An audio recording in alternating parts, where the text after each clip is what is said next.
Be seated. People on Zoom can't hear, let me know. St. Francis of Assisi is known as the patron saint of animals. He had bonds of love with all kinds of creatures in the animal kingdom and called them all brother and sister. St. Francis was also known as a contemplative, a peacemaker, and a lover of creation. Francis of Assisi is one of the most cherished saints in the history of the Church, but he lived and died 8 centuries ago. Francis had a genius for seeing the face of Christ in everyone he met, bishop or leper, Christian or Muslim, friend or stranger. Francis faced some of the biggest questions of his day: how to respond to the growing gap between rich and poor, how to make peace between enemies, what is our relationship to the world God has made, where is God when we suffer? As these are also the questions of our own day, Francis has much to say to us. Today, we're going to present the short story about St. Francis called The Wolf of Gubbio. At the time when St. Francis was living in the city of Gubbio, a large wolf appeared in the neighborhood, so terrible and so fierce that he not only devoured the other animals, but made prey of little children also.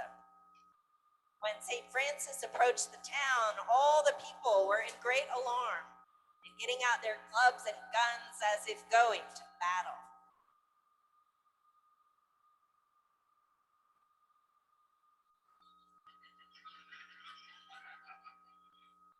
Good morning, good people.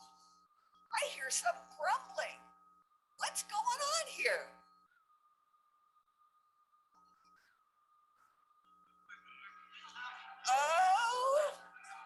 Oh, it's the Mexican gray wolf. Oh, what's he been doing? Eating your chickens and cattle? Eating little children? Oh, Lord have mercy. There's something wrong here. He usually eats deer and elk and not these domestic animals. Never mind children. There's something really wrong here. I'm gonna go talk to the wolf. Oh no, don't do that, St. Francis, he'll eat you too. In the name of our Lord Jesus, that wolf is my brother, and I know just where he hangs out, so I'm gonna go into the forest and find him.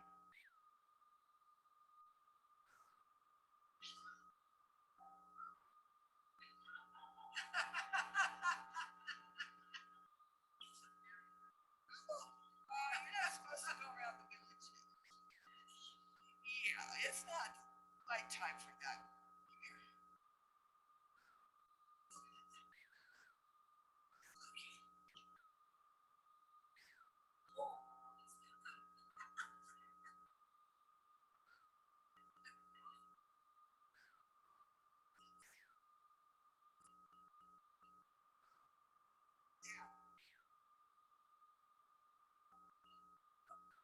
Wolf, we need to have a serious talk here. I said sit. Sit. Yeah, we need to have a serious talk. You're in big trouble. You've been eating chickens and cattle and sheep and even eating little children. These people are really mad at you. Huh? They could come out here and shoot with their guns at you. Brother Wolf, I love you dearly. And I'd really like to make peace with these people. Okay? Okay, but you gotta tell me your side of the story. Huh? Okay.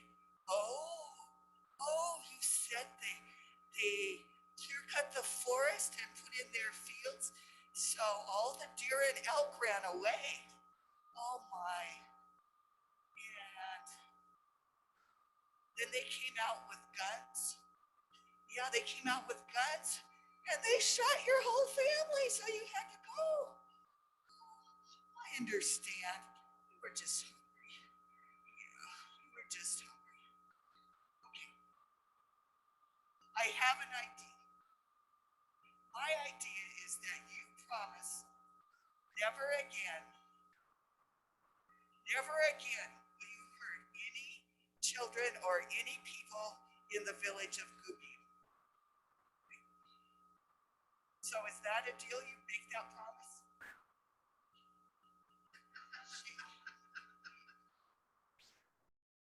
Good job. Okay, I think we should go find the people of Gubbio and tell them about this.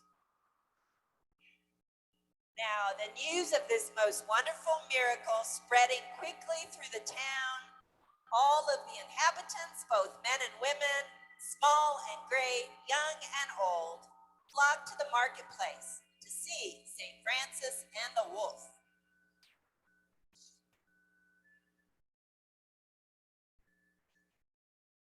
Good morning, good people.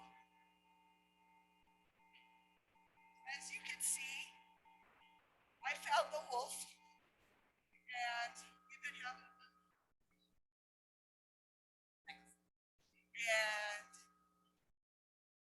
we've gone through the whole thing, and he's repented for his sins. What I want you to know, this is a Mexican gray wolf. His habitat is the forest, and his food is deer and elk. So when your ancestors came here and cut the forest and planted the fields and brought in cattle and so on, he didn't have anything to eat. So I just want you to know, he's not mean, he's just hungry. So we had a conversation about a bargain we could strike. Wolf has promised to never again hurt people or animals in the village of Gubbio, and you in turn need to do your part, which is feed him every day for the rest of his life. Would you be willing to do that? We will with God's help. Okay. And Brother Wolf, do you agree to never again hurt any animals or people in the village of Gubbio? Okay. We have a deal. Okay. Come on, let's go for a walk in the forest. Now, this event caused great joy in all the people and a great devotion towards St. Francis, both because of the novelty of the miracle and because of the peace which had been concluded with the wolf. And they lifted up their voices to heaven, praising and blessing God, who had sent them St. Francis, through whose merits they had been delivered from such a savage beast. The wolf lived 2 years at Gubbio.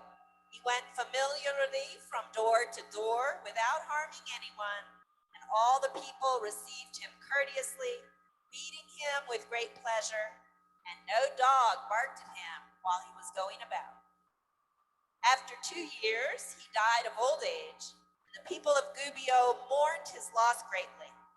For when they saw him going about so gently amongst them all, he reminded them of the virtue of St. Francis.